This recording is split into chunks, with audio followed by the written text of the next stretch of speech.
So guys, Francis here. And gusto ko lang share. Parang nakaka-proud moment to sa akin. Actually, nagawa ko na siya nung nakaraan sa G36 ko. Inayos ko din yung motor, pinalitan ko lahat. Same sa ginagawa ko ngayon. Pero ngayon, para naman sa JG AK-47, bibuild ako from scratch, sabihin natin scratch. Parts by parts.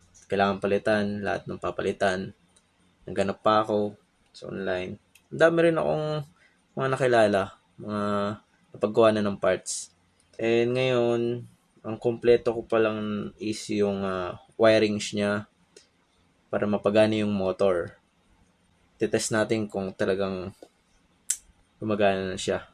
Hindi ko pa siya check actually. Yan.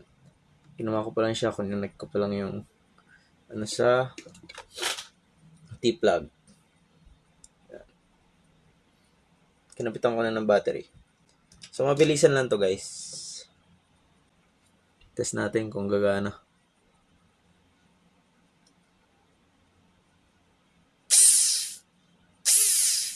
Yan nga, yan, gumagana na siya. So, hindi ko pa siya makakabit dahil hinihintay ko pa yung gearbox kay Sir Ken Yamaguchi. So, may emergency lang. Yan, naiintindihan ko naman. So, guys, I guess this is the part 1 of me building JG AK-47. And stay tuned for the next one. Thank you.